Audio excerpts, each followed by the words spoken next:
name's Dave McMaster. I know I've met many of you before, but there are some of you who are on here that we haven't had the chance to meet yet. I'm from Vancouver, British Columbia, Canada. I've been overseas for most of the last 18 years. I was the head of school at a large international school in Hong Kong for 12 years. And then I worked with the family over the next 4 years to design and build 2 schools in Hong Kong. I arrived in Bahrain 2 years ago, and I'm working with the ESOL organization we designed and built the place I am standing right now. So this is our first attempt at doing a live virtual parents meeting from one of our kindergarten classrooms. I also want to introduce 2 of my colleagues who, one who's been here for many years and one who is new to Bahrain, and I'll let them introduce themselves, and I'm just going to pass my mic off to them so they can hold it. Hello, welcome. Many of you already know me, a familiar face, but I'm going to hand it off to, never mind, it's coming back to me. Anyway, I don't know what all I can tell you about me other than the fact that I've been in education for 30 years plus, and as an owner of a kindergarten and preschool or / nursery, I have been in early childhood for probably most of that time. And it has been an enjoyment putting together a program that actually taps into all the creativity and all the inspiration in which we pride ourselves in being as an ESOL school. I know that many of you have a lot of questions for me later on for the children from pre-K through KG2. Feel free to ask, but right now I'm going to pass it off to our principal, Steve. Hello, I'm Steve Bodner, Mr. Steve, if you'd like to call me that. I'm sure the students would enjoy that. I've been in education for 34 years and am very excited about coming to Bahrain. I began my career in Switzerland for 6 years and then 2 years in Venezuela before moving back and getting married, having a family, and living in Sault Ste. Marie, Ontario, Canada. I've been a principal for the last 22 years, and I'm looking forward to bring some of my experiences and creative culture of kindness for the students and staff here at ASB. And I can't tell you how I look forward to meeting each and every one of you. Dave? Great, thank you. And I'll let these guys just step to the side until we have questions. For those, Mr. Fouad was, just go back, sorry. Mr. Fouad was unable to make it today, but some of you will probably know him. He was a senior leader in Arabic language and culture at St. Chris for about 20 years, and he was at Rifa Views for the last 3 years, and he is heading up our Arabic language and culture program. He was unable to attend, but you'll get lots of chances to meet him in short course. So what I want to do today is I'd like to take you through, just for those of you who we haven't met, a little bit about the school and the facility, and then we'll talk a little bit more in detail about our COVID procedures, what actions we're taking to make sure we can ensure a healthy and safe environment at ASB. It's a little bit different than our virtual sessions prior to this. Those focused more on programs and curriculum. That said, at the end, if you have questions around that, feel free to ask. So a little bit about the campus for those who may have not heard before. We're on 60,000 square meters, which is 17 acres. We have, I think, I can't remember how many classrooms, 59, 60 classrooms, STEAM lab, 6 labs, science labs, 2 libraries, 2 cafeterias, space for fine and performing arts, band rooms, art rooms, and a makerspace room, which is an opportunity for students and staff to get creative and innovative. We have a great outdoor space. One of the things I think we really look forward to is being able to be very active as a community. As I said, we're on 60,000 square meters. We have a full 6-lane 25-meter pool, and we've also added a 5-meter by 10-meter training pool because it is our goal that every student that attends our school learns to swim because it's such an important life skill. We also have a large gymnasium, which is finished now. It's very exciting. We were in there the other day. And then we also have a full international size pitch and 2 basketball courts at either end. Here's just a few pictures as of late. As soon as the turf went on, all of a sudden there was color in the on the campus. This is the pitch, and this is looking from the back of the school. If you're looking at that picture, on your far left is the middle and high school. In the middle is a 2-floor cafeteria, and above that is a 2-story windowed senior library. To the right of that is our elementary school, grades 3 to 5. And to the right, and you can't quite see the whole building, will be our pre-K to grade 2, which we affectionately call right now our KG building.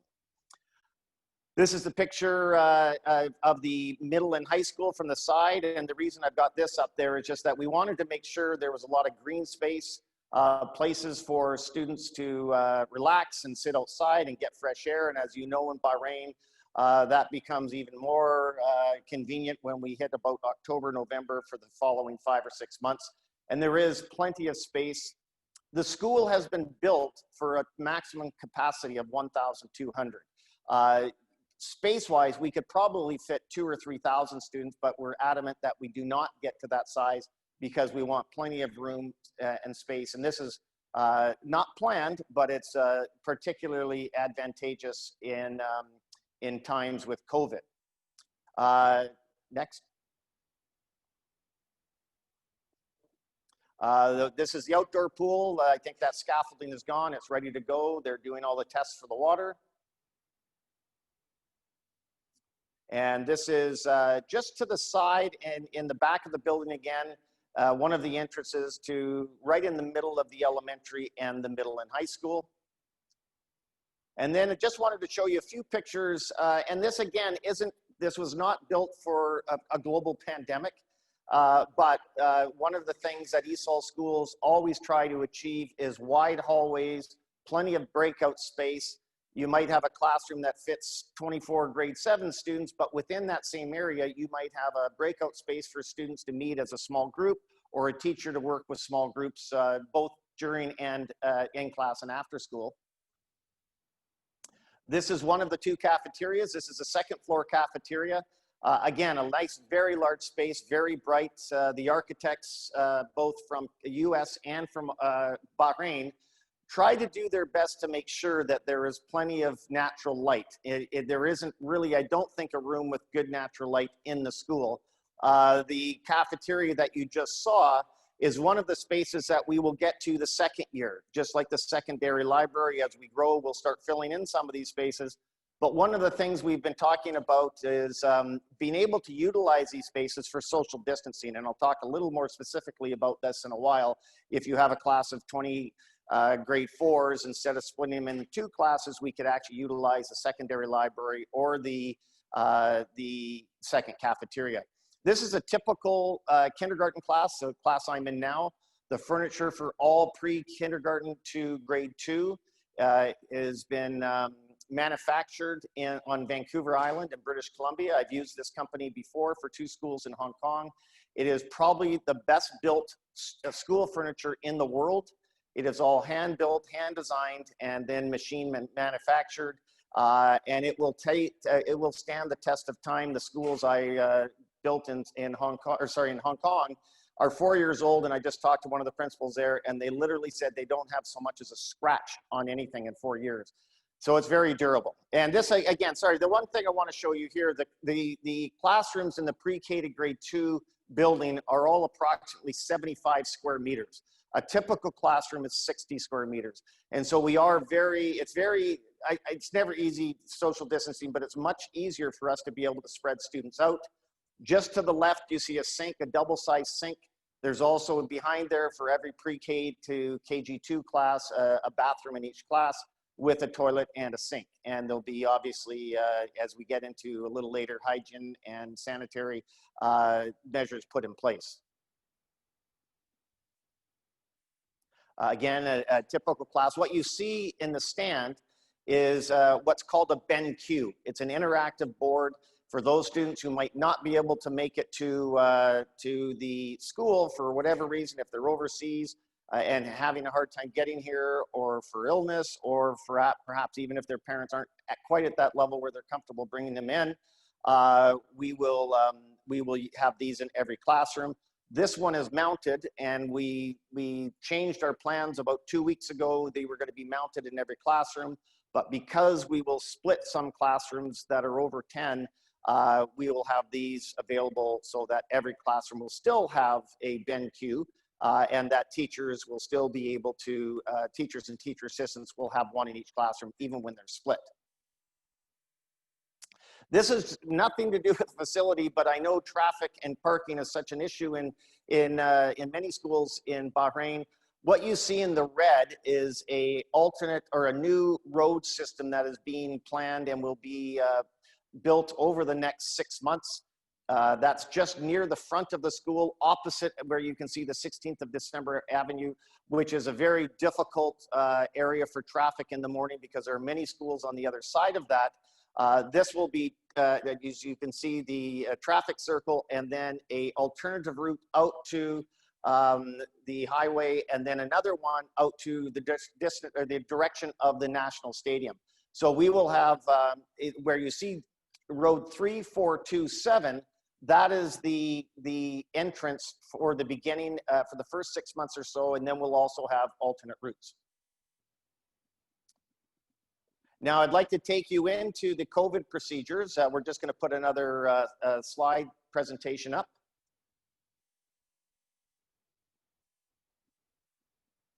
So like schools across Bahrain and across the world, planning to come back into school, depending on what city, what country you're in, and what the situation is. And I think probably most of you know that at this point, the government in Bahrain has told all schools and all parents that there are 3 choices for school. Schools can maintain full virtual learning, which to my knowledge, I don't know any that are, but it is possible. You can be fully in school as long as you can socially distance and take enough precautions to ensure health and safety. Or what most schools are doing is a hybrid. We will be doing a version of the hybrid because we hope to have most students on campus. A school that's built for 1,200 and we have 130 or so, 130 to 150 students, we will be able to separate students and have them work in pods with their teachers, which I'll talk a little bit more in a minute. So what I want to do now, go to the next one, please, is I'll go through the COVID procedures. They're not terribly exciting, but they are very important. I'm just going to highlight some of the areas, and then really what I want to do is go over this briefly and open it up to questions, because I know parents have lots of questions in terms of how we're going to make sure their child is safe at school. The government came out with regulations a few days ago. It was fairly late, but they came out with regulations. They also brought those regulations back, and they'll re-release them. And one of the reasons is they needed further approval from the regulatory bodies. But we have a general idea of what they're asking us to do. The first point, and this is one we're still trying to clarify, in most jurisdictions, students under 6 years old do not wear masks unless parents want them to or have a shield on. My understanding right now from the first regulations that came out is all students will have a mask. And so we're asking for clarification for that. Our research shows that under 6 sometimes is actually worse to have a mask because kids at that age have a hard time controlling themselves with their fingers and moving them and putting them in different places. But we're asking for clarification. I can tell you when I was in Hong Kong during SARS in 2003, students under 6 did not wear masks for that very reason. We will have very strict guidelines in place for reporting, which I'll go through very soon. One of the things we ask in advance as a community, and this isn't just during COVID time, but that we have patience because as I said in a letter out to parents, we can make all the plans we want, but we know absolutely the one thing that's going to be different is we're going to have to change along the way. And we want people, no matter how they're associated with the school, whether they're bus drivers, nurses, cleaners, cafeteria workers, administrators, teachers, any personnel, as well as parents, as well as students, that we're respectful of each other and we're tolerant in these challenging times. There will be very specific guidelines regarding things like meetings. For the most part, parent meetings and faculty meetings will still happen through Zoom. We've got the space that we could have a full faculty meeting in a cafeteria and everybody could probably have 5 meters of space. And we may do that, or if we feel it's needed, we will meet through Zoom. And most parents' meetings, and anytime somebody will either talk on the phone or through Zoom or other types of ways of communicate, including email, because the guidelines will restrict anybody onto the site, parents included, being able to be on the site, and I'll talk about that in a minute. There will be, again, strict guidelines for visitors sign in and sign out. There will have to be a compelling reason that somebody comes on campus, and of course, picking up a child who maybe is not well is obviously a compelling reason. But if it's to meet with a teacher, the director, or the principal, or the head of early childhood, or the head of Arabic culture, what we will ask is that we do it through Zoom until further notice, or through phone calls. We believe that because we're small enough right now, if you ever feel that we're not responsive or we're not communicating, you please let us know. I think, I believe I've done a great job in the people I've hired. I've hired not just great educators, but people with the personality that want to be out there talking to parents, talking to students, and not sitting in an office somewhere. None of us are all that interested in sitting in an office. So we want to make sure that we're communicating. We need feedback from you if you feel you're not getting an appropriate level of communication from anybody in the building. Deliveries, well, there'll be a specified area for deliveries, and we have we actually even have a separate entrance through security for any deliveries, and they will have to go through a process of dropping deliveries off, and then somebody on campus putting those deliveries into the school. A health and declaration form, a travel declaration, everybody, including staff, will have to fill out a health and declaration form. Students will not be able to be on site until this is filled out. This includes if they've traveled in the previous 10 to 14 days. Again, we're trying to find out from the government what date, the amount of time they want us to use. If they've been in contact with anybody with COVID, we want to make sure that we can trace anybody that's had any contact. And as a small community, that should be a lot easier than a community of 2,000 or 3,000. And if we're not doing that, then we're not doing our job well. We're also looking at hiring one of the local hospitals to, all staff will do a COVID test. Actually, anybody from our teachers who's come into the country has already done it twice when they've been in quarantine when they get to the airport, and then at the end of the 10 days. However, we know that anything we can do, we can never be too cautious, so staff will all go through that. We don't know about students. I know in Abu Dhabi, they just came out with an edict that all students need a COVID test before they attend school. We have not heard anything about that from the government yet. We will monitor attendance and contact tracing. We would do, obviously, attendance every day anyway, but with the situation we're in, that will be heightened. We use something called Power School. A number of schools in Bahrain use this, and we can track to the minute when a student has arrived, when they've left the school, and this includes staff and students. And if there ever is a situation where we need to back up and do tracing along with government authorities, then we can do it. It's a very straightforward way to do it.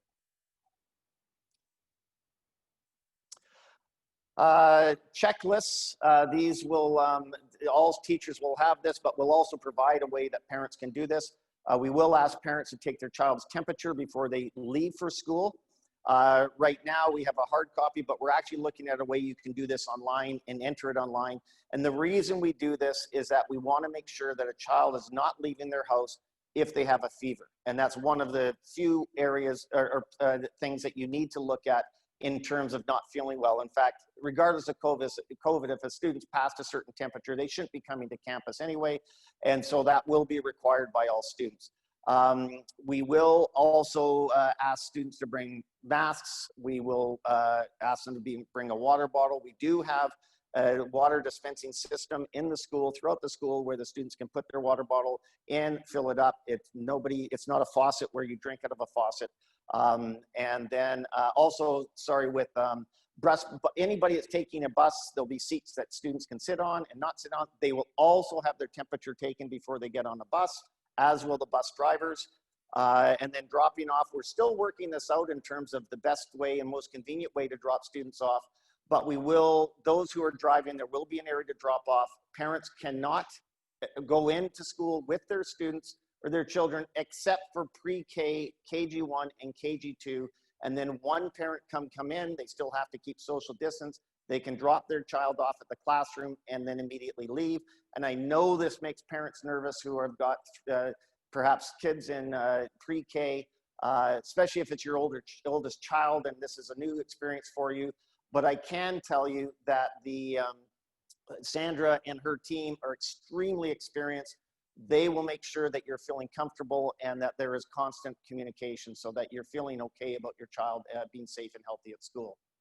We will have specific gates that cars come in through the security. Well, that will be less than usual to make sure that we're monitoring everybody that comes in. There will be a second temperature taking in the afternoon. We will, and this comes a little later, but we will be making sure that there's hand sanitizers throughout the building. Go ahead. Students will be required to wash their hands for 20 seconds. Bathrooms will be cleaned every time somebody comes in or out. We will be hiring, or we have hired, extra cleaners for this. Again, having a smaller community makes this much more manageable for us. Trying to think what I've missed. Again, afternoon check.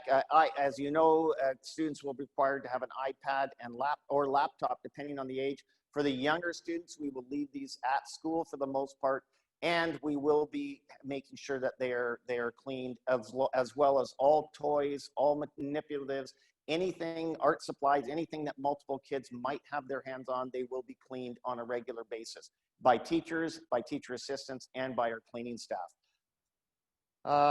There will be stickers around the building, as you've seen in many places. If you've been grocery shopping, you'll see, and it's really more of a reminder than anything to make sure you keep a safe distance. And I know you're probably thinking right now, how do you explain that to a 3, 4, 5-year-old? But Sandra and I have talked a lot about this, as of our teachers and teacher assistants.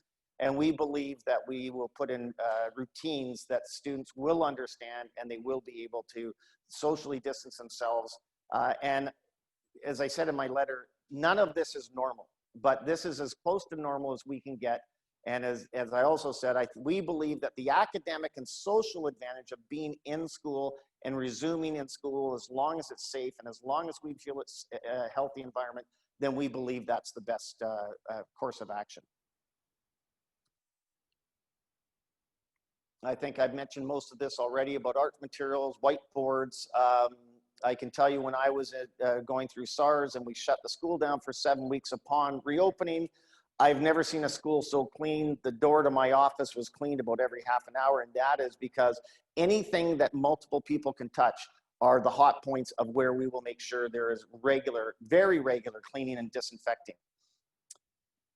Prayer rooms will be closed, and that's at the direction of the Ministry of Health and Education. And as soon as those can be reopened again, of course, we will do that. Things like morning lines that you typically see in a school where kids line up, or assemblies or multiple grade gatherings, won't happen. We will do assemblies, but we'll probably do it through Zoom, where we can maybe have every class piped in through their classroom video and their BenQ, which I'm standing beside, so that you can you can have an assembly and you can make sure there's some community building.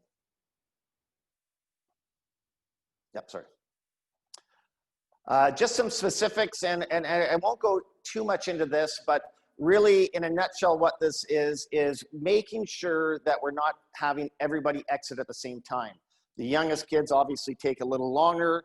They will be accompanied by a parent. If the parent comes in, we will have a waiting area that is socially distanced for parents. We have a system in place, and we're actually working on some electronic ideas around this and around WhatsApp to make it as convenient and efficient as possible while maintaining the health and safety of all children. Older students who may have younger siblings will work out a system in place where if a parent can't pick them up, then one of their older siblings can do that. And we have a lot of multi-sibling families in the school, which is great, so that the older students, and as a grade 9s, Steve Bodner and I met with the grade 9s on a Zoom. You may know that we weren't going to have grade 9s, but now we do. We met with all the students the other day. We talked about the heightened responsibility they have, and which I think is really exciting. They're going to be given a lot of leadership opportunities, and that may likely play into how we're handling health and safety in the school and getting feedback from them. The protocol, and this has been sent out to parents. And again, if you have specific questions, we will answer those either now or in the future. There will be some procedures in place, and this is not our rules. This is rules from the regulatory bodies here. If somebody is positive or a family member is positive, we will have a specific process in place where we follow the tracing procedures. We phone 444.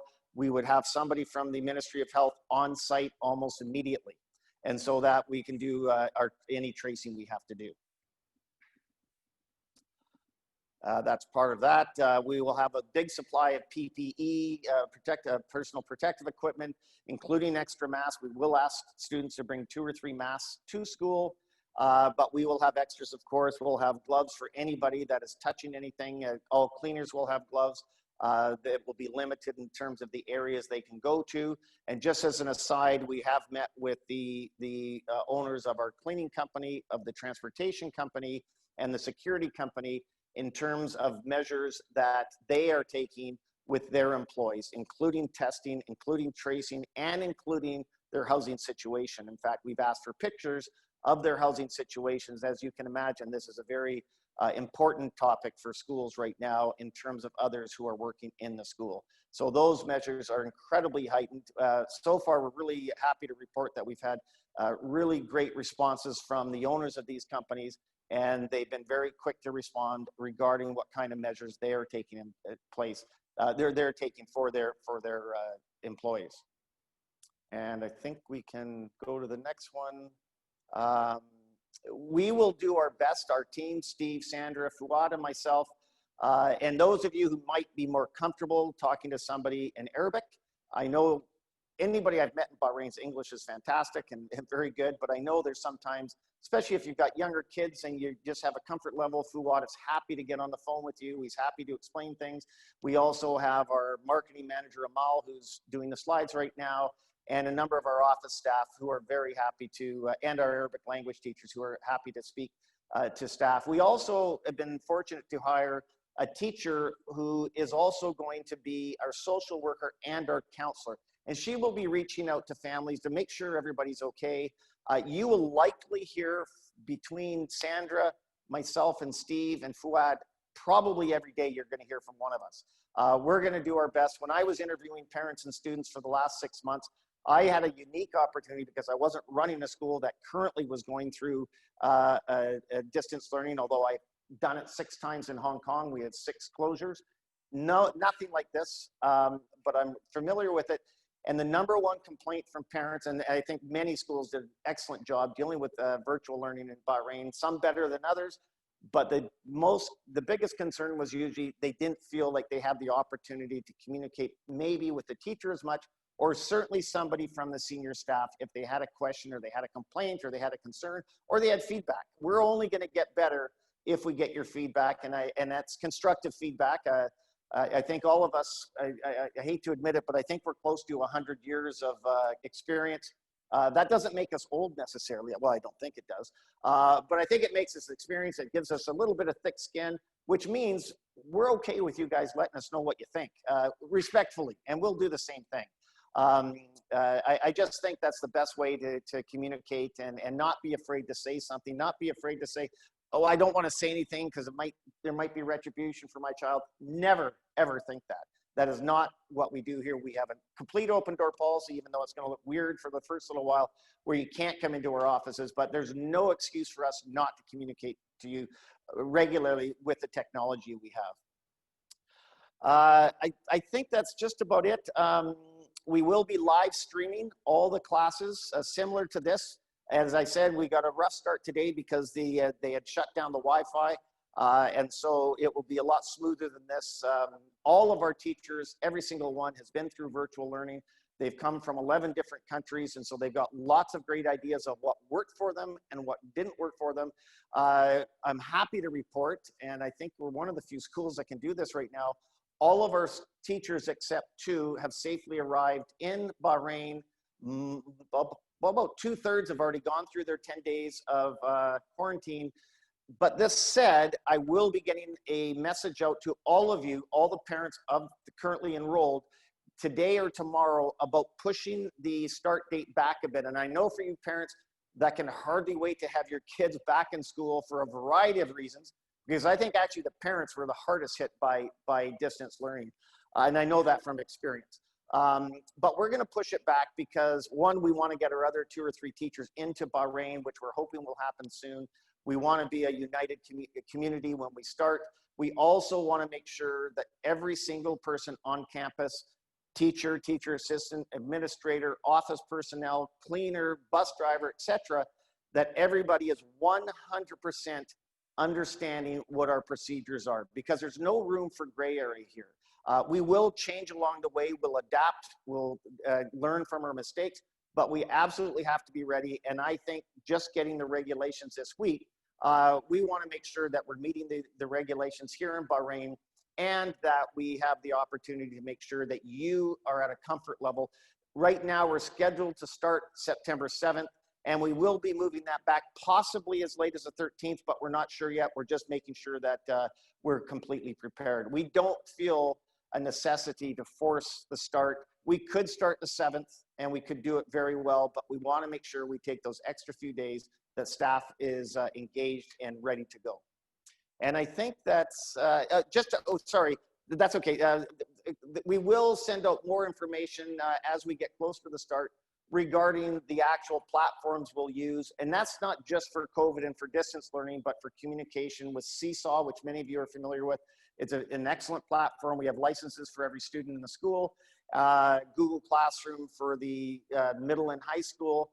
Just as some will use that in the elementary school. But we do have a number of OneNote is another one, which is a great way to share notes for students who are here or at home. So we'll have those. We have a full-time tech integrating teacher who's got lots of experience. We have a great IT team, but we're excited about the start. The campus looks absolutely incredible. I've been very fortunate in my career to be in some world-class facilities. And I can tell you, I don't think I've ever been able to be a part of a design, build, and opening a school like this. So I'm excited. We're really excited to meet you in person.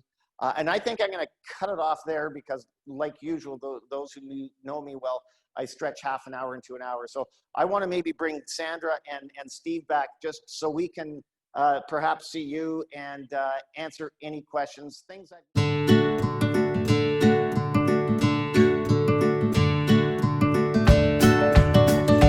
students are in KG1. It's irrelevant, actually, the total number, because we will never have more than 9 students in a pod, and we'll split off into 2 pods up to 18. And if it goes beyond that number, we'll split again. We're doing the safety precautions of COVID, and so what's important here is how many will be in a pod, and that'll be no more than 9 at any given time. That's close. Hi, Kristen. Hello. Hi. Go ahead. Okay, I have one suggestion and 3 quick questions. My suggestion is it possible, considering we might go live in-house to start with and then go virtual, that we could sort of get all the parents and students in each grade on a Zoom group or something like that, so we can get to know each other? Because we will lose that opportunity, of course, I have an 8th grader, as you know, and I won't be in touch with you lot or the parents or anyone. So we could create a community within the different grades somehow. Actually, I think that's a great idea, and it's easy to do. I'll just say one thing in terms of social media and these kind of platforms. The most important thing, and I'll just preface my comments first by trying to make sure that we're using these in a constructive way. All of you know as parents that can go south very quickly if somebody has a concern, and they get the entire community, and it usually doesn't solve the issue or the problem. Most often, the best way to do that is directly with the teacher, directly with myself or Sandra or Steve. But that's sort of not answer your question. What I think would be great is, yes, to get the parents together on those who choose on some sort of platform like Zoom, where you have each other's. We could always assign one parent to be the moderator, because you do lose community. Students lost their social community for 4 months, and I'm sure there'll be things written in research studies, in research studies over the next 10 to 12 years on the impact of COVID. For now, I think common sense says community has been lost to a certain degree. So I think it's a great idea, and it's something we can work on as we get closer to starting. And your 3 questions. Yeah, my 3 questions, quick ones. The uniforms might not be delivered in time. Can they show up in civis or something similar, coded, color coded? A good question. Yeah, I definitely, for sure. The uniform company has said they will be here in time. I know it's difficult with deliveries. We've had the same challenges. The contractor had challenges. In fact, to answer your question, yes, I want students to be comfortable, first of all. And if they don't arrive, we'll send out some pretty easy guidelines that parents can follow so that they're feeling comfortable with what their students are wearing to school. Question 2, pre-packed lunch is available for purchase in the cafeteria from day 1? That's a good question. What they said in the regulations that all cafeterias will be closed. I was not physically, but they mean the cooking facilities. I was on a Zoom call with other heads and directors in Bahrain this morning, and nobody has an actual answer to that right now. We don't know specifically what that's going to look like. I believe, and I could be wrong here, and we've already talked to a provider, that we would be able to have pre-packed lunches, sandwich, dessert, fruit, juice, water in a box. We've actually seen a sample of it delivered on site. What we likely won't be able to do is offer a hot, even if they bring it on site, we don't think we'll be able to offer that, but we're not sure yet.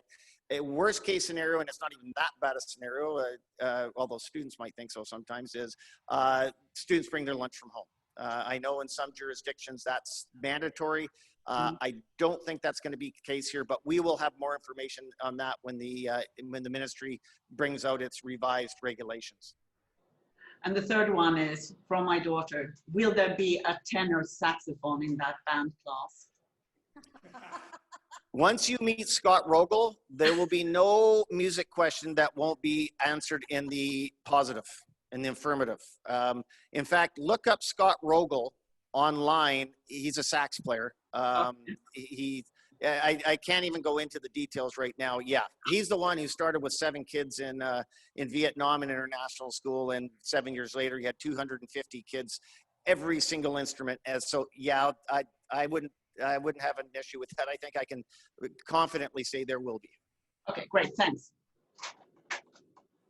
Others, please throw your questions out there. Hi, I'm sorry. I don't know if I'm jumping anyone here, but just let me first just thank you for the time, Dave, Shelley, and Steve. This was greatly informative, and I really appreciate this level of communication. My question is, I mean, statistically speaking, it is only expected that someone will catch the virus one way or another in any community. The question is, how are you going to deal with it if it was a teacher or a student? Is there a backup teacher that could take over for the duration, or do you have a plan for that? If you could share, please. that was a topic of discussion this morning too, with the other heads and principals. Yeah, we do have a plan for that. On a small scale plan, the 4 early childhood assistants that we have hired have all taught, and I think 3 of the 4 have teaching credentials, and the other one's been teaching dance for 10 years. So we have that. They can easily just take over a classroom, even if it's not early childhood, because they actually have other credentials outside that. But we also have been in touch with other schools in terms of what they do with, what they call it, substitute teacher, supply teacher, etc. And we will have a list, because you're right, inevitably, something may happen during the year. That teacher will have to be at home until the notice period, whatever the government says in terms of if they're tested positive, and any tracing, those students will also have to be at home, perhaps even specialist teachers. So you're right. There could be a pretty incredible spiral effect. I know we don't want to think about that, but that is a reality, and we have plans in place to best approach that. And the same with the student. Potentially you could have a whole class that has to be home for 10 days if somebody in the class has it or a parent has it, just in terms of precautions. That's why we need to be prepared to immediately the next day move to a virtual environment with the platforms that we have. I have a question, please. Go ahead. My son, actually, Yusuf, is asking, is the sport facility going to be open, and what kind of sports will be available? That's a really good question, Yusuf. The sports facility, indoor and outdoor, will be open. Our understanding is that physical education classes will happen without masks, but with social distancing. So team games, you know, it's something like handball will not be played. Certainly rugby will not be played, but those will be open. But as far as we understand, after school sports, until further notice, after school activities, because of the mix of what would happen in getting outside those pods or bubbles, and this is really common. In fact, I haven't really seen anywhere, even in some of the European countries, that are social distancing in school, even though they have no cases, are still not starting after school activities. I'm hopeful for the sake of all students, and I think us as a senior team who believe that, and I've said this to many parents, there's just as much learning for Yusuf and others after 250 as there is before 250 in terms of life skills and social interaction. So as far as we know, no, that will not be happening after school, but phys ed classes will happen. There will be an opportunity to play games, etc., outside, and we're going to have to outline those for students at lunch and recess, because there will have to be social distancing. And this may be the kind of thing that the three of us wake up at 3 o'clock in the morning thinking about how we're going to do that. But we've already started to talk about it and have plans in place. Thank you for Yes. that. Hi, I have a quick question about the temperature, the 37.5. Yes. I find that really low to be classed as a fever. So will the kids get to be put into a classroom or somewhere and their temperature checked again? You mean if they're checked and it's above? Yeah. Yeah, we're going to have to do that anyway. You know, let's say a student lives 3 blocks from here and they walk to school, for sure they're going to be over 37.5. This has actually happened in the building that we're in right now, our office, and soon to be out of. I've actually tested above it 2 or 3 times, and I've sat down for a few minutes or 10 minutes and then retemperatured. Yes. It is low, but it's the standard. It's a WHO standard. It's a CDC standard. And so we will be using that. And as I said before, we're better off being safe than sorry and more cautious than not cautious. But yes, we will have an isolation room that we set up for this kind of thing, or even if it's the front entrance and a side area where a student can sit by themselves for a few minutes or a little bit of time. We're not just going to see 37.6 go home. You know, it's usually a little bit more obvious than that, but we will have an opportunity for students and staff to make sure their temperatures are brought down, just in case it's not an actual fever. Okay, and another one. If there's like a classroom with kids that one of them had the COVID and the whole class is home, I'm presuming all the siblings would also then be sent home. Likely, yes. Again, there's going to be, we're waiting for not the Ministry of Education, but the Ministry of Health for specific, a number of jurisdictions have already put into place a step-by-step who has to leave and how you trace that. But yeah, just a note to that, Caroline. We've hired our nurse who's got tons of pediatric experience, school experience, and we're really happy we were able to hire her. We will also be hiring a second nurse for at least the first 3 or 4 weeks, so that we have put in place somebody with medical experience, just in case. I mean, again, 130 students, I don't think any of you and us would think that's overkill, but we feel the investment is well worth it, so we'll be doing that. And also, as an aside, I think 20 of our 24 or 25 staff members have just finished a pediatric first aid course. Incredible the things you can do when somebody's stuck inside for 10 days of quarantine, how many courses they take. So that's been a real advantage. They just get the CPR doll sent to their room, and they're halfway through the course now, actually 2/3 now. Oh, good. And siblings and social distancing, how is that going to work? Well, we have asked the question. We've been told that no matter who it is, you know, even inside the bubble, that you need to remain 1.2 meters.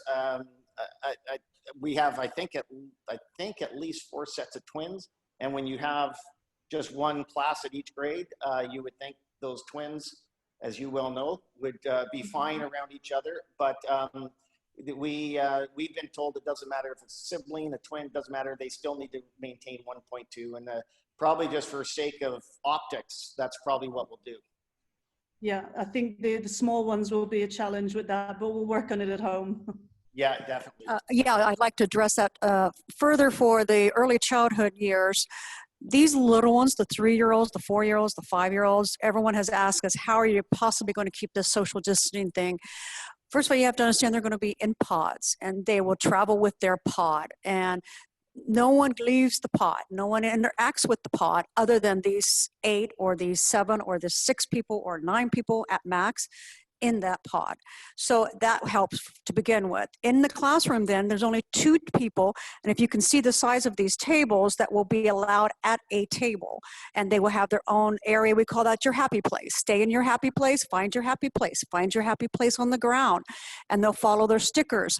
So it's very easy to keep this small of a group in a pod. They can interact with one another as long as they stay in their happy place, the zone which we're going to be showing them, and we always want to keep it positive. We want to be sure that they're not scared, they're not intimidated by what's going on, especially if they have to wear masks, mandated masks, which I am not a fan of, but if we have to do it, we have to do it for their safety. We want to make sure that they understand that the safety is for their benefit and that none of this is a scary place to be. School is a happy place to be. So we're going to continue that positive reinforcement. And we've got everything scheduled where there'll be recesses, lunch times, breakout rooms, center times, all of these things that we're going to be doing are in the pods. So one pod will move from one activity to another and not interact with another pod, and they keep the social distancing will be quite easily in the space that we've allotted. Okay, thanks. One last question about, about the drop-off and pickup. I know that the pre and KG school has a different area to drop off, but I've got a lot of kids in different areas. So can I just go to the pre-KG area and the bigger kids can come at the end of the day to that area and I can drop them at that area? Okay, what's going to happen is a car will pull up and you'll be given an authorized adult will be allowed to exit that automobile with the child. Pre-K to KG2, and then they'll come to the main gate, which even the parent will have a temperature taken, and upon clearing the clearance, and also they'll also submit the paper they're bringing from home about their temperature, and hopefully by that time we'll have some way of doing this more efficiently for the parents. Then you may progress to the breakout room, at which time the teacher will be there to collect the child from you. So you'll actually be able to hand the child off, and then you can leave and exit the building. But we won't allow a lot of moving around. There'll be limited space and restricted areas that you have to go straight to the breakout room and then straight out the building, that sort of thing. Grades 1 and 2 will also be close in with us on another section of this main floor, but they'll have a whole different protocol. So this is only for the early childhood below KG2. That's protocol would take place.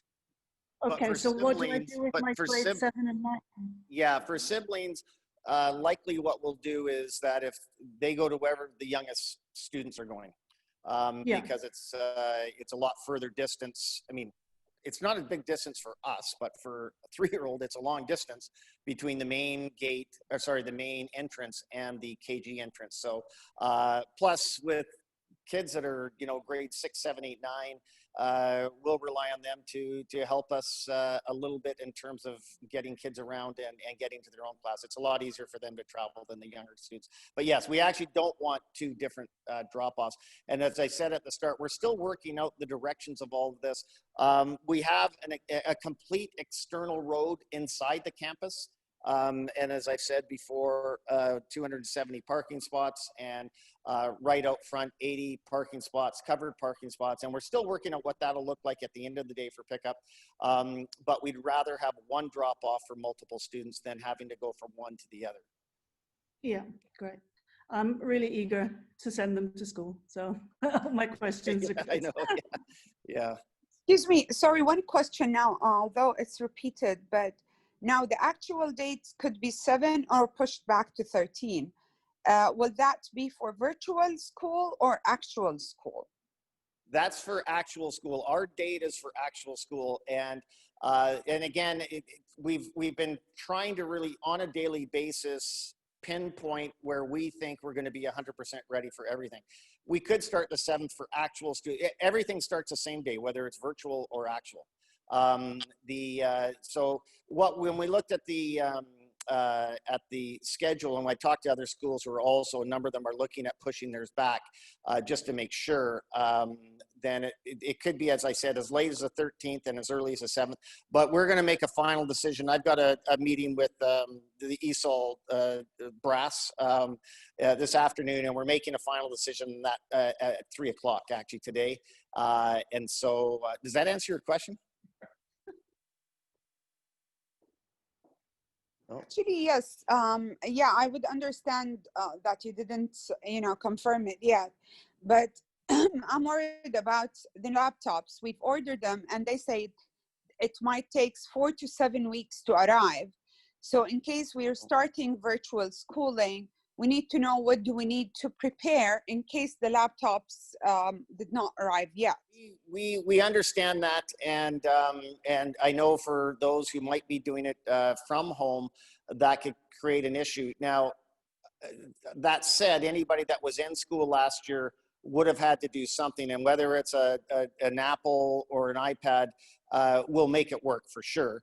But also, we do have a couple of trolleys of iPads that we will have, and I wouldn't call it emergency cases, but those cases where there is going to be an issue, then we will work on a loan program for those. Sorry, one last questions, or actually it's a suggestion that at least whenever you decide to start the school, why don't you at least have it one day for children to come, collect their books, meet their tutors, and understand what's the system going to be further, just to have them accommodate, especially that everyone is new and they need to know who are who are they dealing with, whether teachers, classmates, and so on. So it's just a suggestion that even if you decided on virtual schooling for the next 3 weeks, 7 weeks, whatever, decide, at least have them one day to come and meet everyone, just to give them, the habit, or at least they get accustomed to each other. I think that will be a good advantage for the children to know who are they dealing with, not virtually, but actual. Yeah, oh, definitely. For sure, we will be doing that. I'm actually hoping, what's the date today? 19th. I'm actually hoping by this time next week, possibly by the late next week, that I can send a message out to start scheduling small groups of tours. I know that doesn't completely answer your question, but that at least gets kids and parents familiar with the school, the grounds, etc. And then closer to the time of whenever we do, we will have an open house where the families come in, they meet their teacher in person. We'll have to spread it out as opposed to what we would usually do, just saying come in anytime on this date, because we have to make sure that we only have a certain amount of people on the campus. And we also have to make sure that we're doing it in a way where, again, people are getting their temperature taken. We need to know, they'll have to fill out a health regulation form before coming on campus and all of that. But yeah, it's really important that kids, students, it doesn't really matter what age to me, are able to see their teacher's face, even with their mask pulled down from a distance. That's one of the things that bothers me the most about this. I've talked to many of you about the importance of the SMILE index and having a happy environment, because kids read into that. It doesn't matter if they're 13 or 14 years old or they're 3 years old. They can see the expression on an adult's face in the school and know what kind of mood they're in, if they're happy to be there, if they're engaged.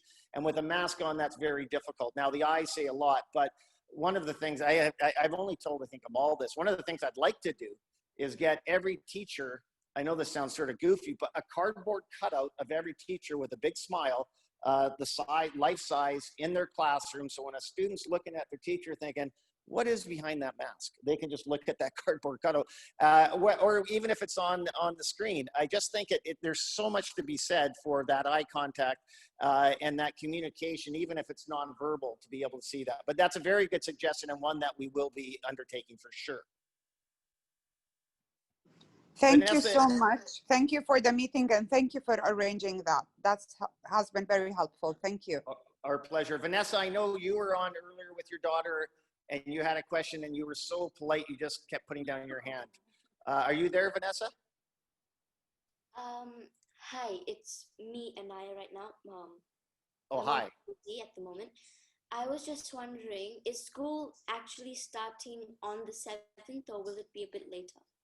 I think it will be a bit later, and that's as I said, that we want to make sure everything's ready. And as I just said a little while ago, we're going to make a decision on this afternoon, a final decision.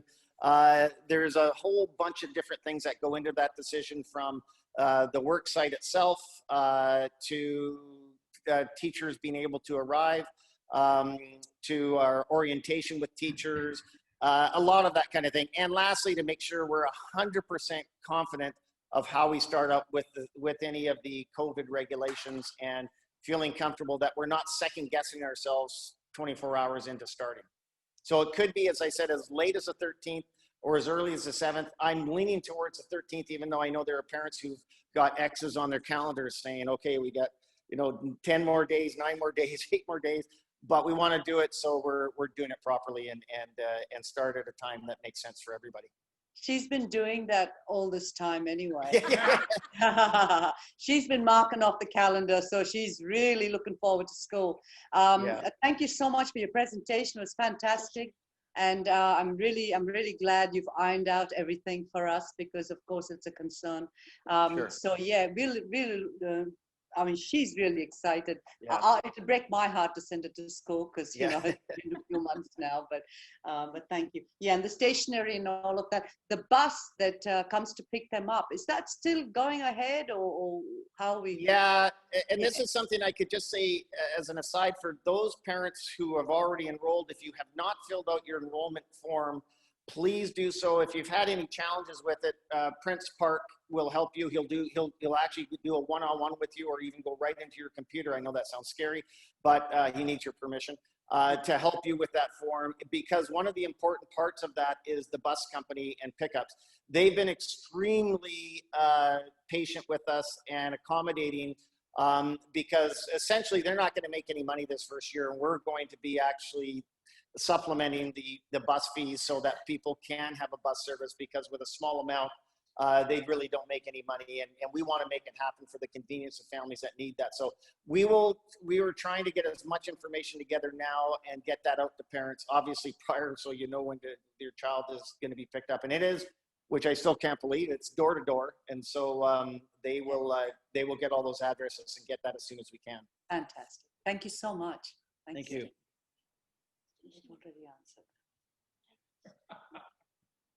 Any other questions? Thank you so much. Hope to see you soon. Honestly, so pleasant with the mother that she's so heartbreaking to send her child. I can't wait to send my child to school. I believe he had enough of vacation. Thank you so much. Thank you so much, and thank you for clarifying. Hope to know better, more detailed news soon. Thank you. Have a great day. Yeah, I just wanted to say that the important thing that I see is having the trust in the school and the people in the school that you can send your child to school and be confident that things will be your child will be cared for, and that that transparency and openness is very important for you to have that trust in the school. So I look forward to building that with everyone, and I know that the team here feels the same way. And again, I need to reiterate this. We need feedback. We've all got thick skin. We've been doing this for a long time. We're not interested in anything that's not transparent from our end. If it ever seems like we're not being transparent or we sound cryptic, we don't have all the answers. And we need, this is new for everybody. Well, it's not as new anymore. It's a few months old. I feel in a way good and confident because I've been through this 6 times in Hong Kong, where people are more hypersensitive to this kind of thing than I've ever seen in my life. But you really do need to feel comfortable emailing us directly. You know, we've all got emails that we're unfortunately glued to.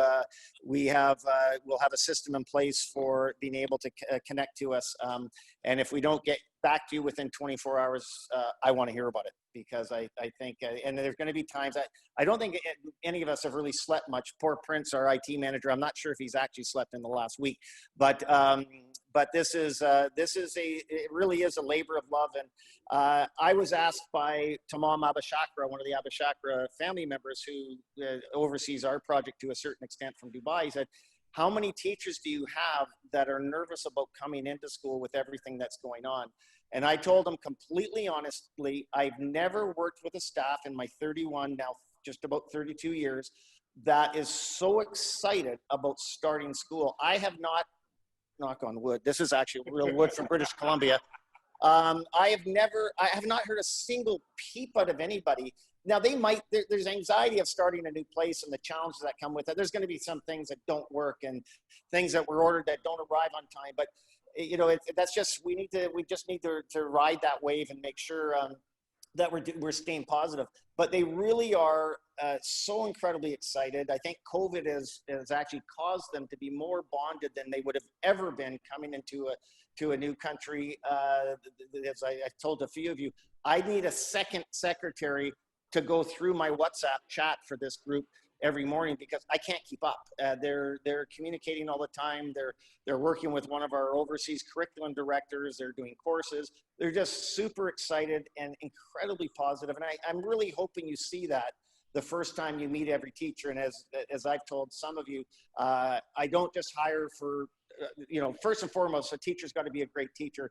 But I'm really, at this point in my career, also hiring a personality puzzle, putting those personalities together of people who I think will live the mission of what we're trying to achieve here. And even COVID aside, which is a real pain in the butt, it really is. But it's been a labor of love. I mean, Steve was trying to get on a plane 2 months ago. He officially finished his work in his district after 22 years, and literally is trying to get on a plane. I said, no, Steve, you cannot get on a plane. It doesn't happen right now. So everybody else is excited. And so we're looking forward to working with all of you. And really, I truly mean this. And I said this when I was head of a school of 2,000 kids and 500 staff, contracted staff and teachers. If I'm ever inaccessible, there's a problem. That's just what I believe in, and I think that's what our whole team believes in. So we want feedback, and we're going to work on this together. Yeah, one more question, Dave, please. Is there going to be any other sessions before? I mean, would you do another one like this one, or this is the final one? I think Amal, my marketing manager, who's sort of my communications manager among many titles, is nodding her head yes. I think because things change so much day to day. For instance, the regulations, even though they were pulled back, it's more just for finality with whoever has to finally approve them. And it does change, as you guys all know, everything about COVID changes day to day. We could have a spike tomorrow. We could have hopefully decline tomorrow. So yeah, we'll endeavor to have one more session prior to starting. And I'd actually love to do it with students, any students who can get on and, you know, do it just a big community. I actually mentioned this to Caroline Overseer about a month ago, and this is one that I have not been successful at yet. Just my fault for not getting around to it, but I would love to have families go on and just really, and our teachers, and maybe the teachers could online introduce themselves, you know, what grade they're teaching or what area they're teaching, and be able to even just quickly put a face to a name. So to answer your question, yes, I just decided we will do one prior to opening, and we'll get information out to you. Yeah, one more question. Sorry, I just had to go out of this conference for a meeting and come back. My question is about laptops and iPads. I saw your email, or I saw the email from school. Have you discussed this? Have you answered questions regarding iPad purchases and laptops? Not much, except the time that it may take, mainly because of delivery times, and that some people might not start with it, and that we do have two, what's it called? Trolleys of iPads that in a case where there's no other solution because of lateness, we can probably figure out a loan program until that comes in. But if that's not your question, please fire away.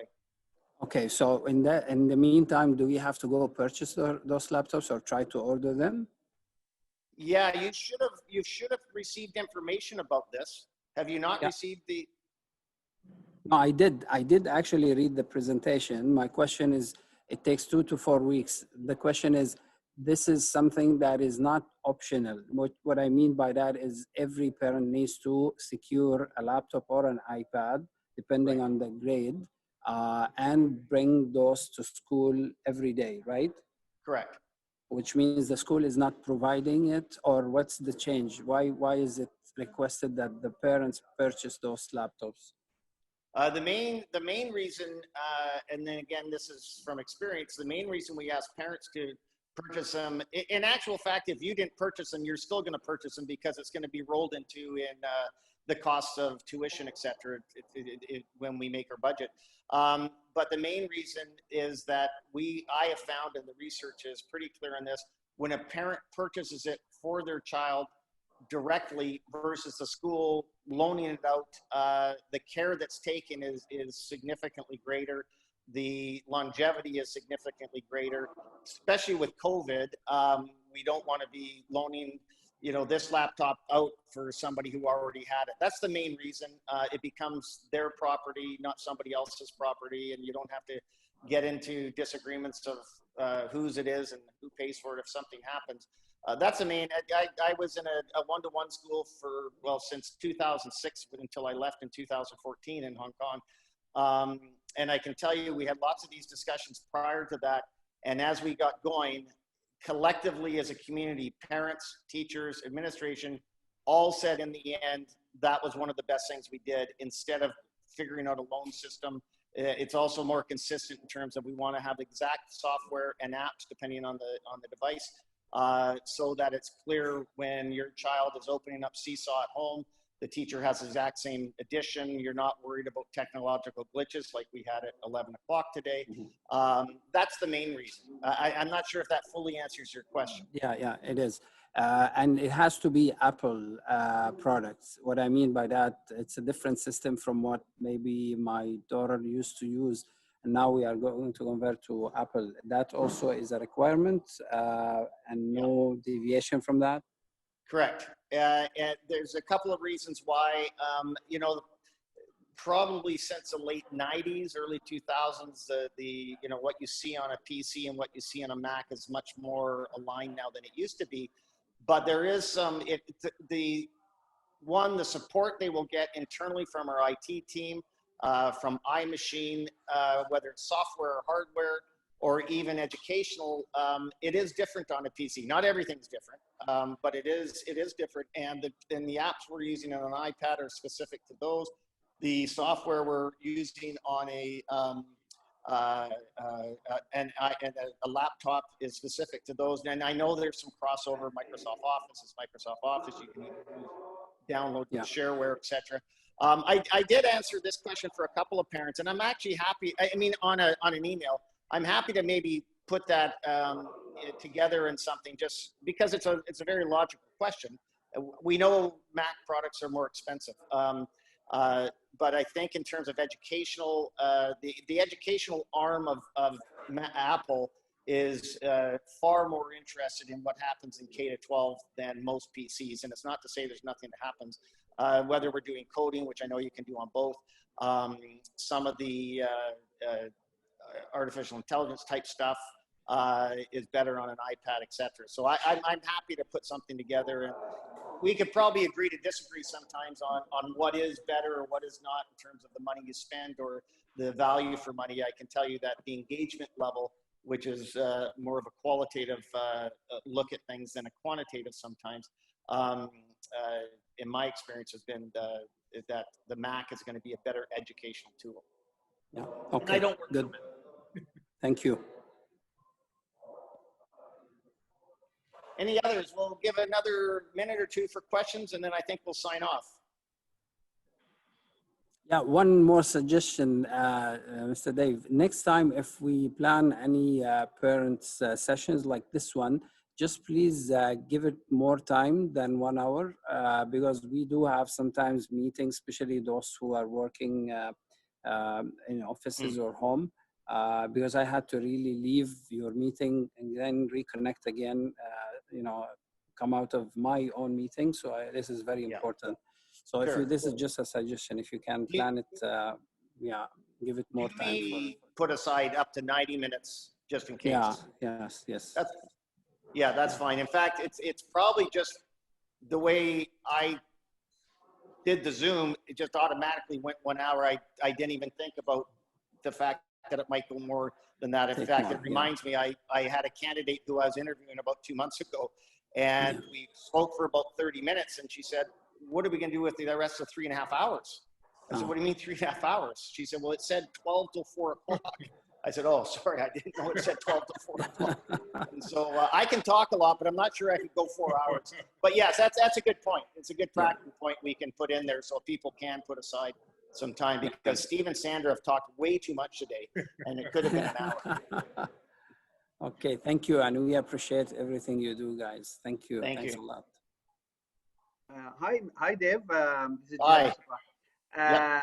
I see you have great furniture, desks and chairs, but I want to ask about the chairs without back, the supporting back, the rest back for the students. Is it? Can you explain whether this is going to be comfortable and convenient for students to sit for long hours without having their back supported? Well, I can quickly answer that, and I'll pass it on to Sandra, who's the expert in early childhood. There will be very, very few times when any child under grade, probably 2, is sitting in a chair for more than 10 minutes, 20 minutes. It's just not, they move around, they go into small groups spread out right now. They might be, and you can't see it, but just outside this door is Sandra referred to it as the breakout space. It's not just a breakout space. It's actually the size of probably, it's about half of a soccer pitch. It's probably 4 to 5 classrooms. Prince is just gonna try to stretch that out there. That's just a tiny portion of it. It goes another 4 classrooms long. And there'll be a lot of different learning areas out there, whether it's a small library or a STEAM area or a climbing wall eventually. So to answer your question, they'll rarely sit in their seats for very long, but I understand it. And actually there was lots of research. This company, go on their website, Natural Pod. It's an architect and an interior designer that started, and they've designed this knowing about how long each child. If you go into some of the upper grades with some of their stuff, we don't have it for the upper grades, but you're going to see maybe more backs or high seats or even stand-up tables. Thank you. Answered. Good question. Hi. Excuse me. Go ahead. I live in Jufair. Where would the bus be picking us up from? From Jufair? It'll come to your door. This is something that I've been made aware of after 14 years in Hong Kong. Going door to door was not an option. It was general pickup areas, but my understanding from the transportation company is they will pick up door to door. If they're picking you up, they're going to pick you up from your building or your house or your villa.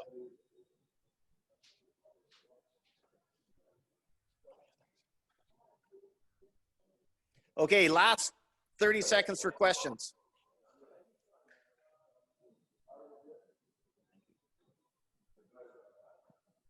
Okay, I think we'll call it, I think on behalf of Sandra, Steve, and myself, we want to thank you guys, some students and parents, for taking the time to meet with us today. Again, we really apologize. We wanted to come to a classroom. We feel like the building is ready to go. It is really outstanding. And again, thanks. Have a great, I guess it's a long weekend. I never know when the holidays are. Have a great long weekend. And we really look forward to meeting you in person, even though it would be with masks, etc. And most especially meeting your children. Thanks. Thank you. Thank you.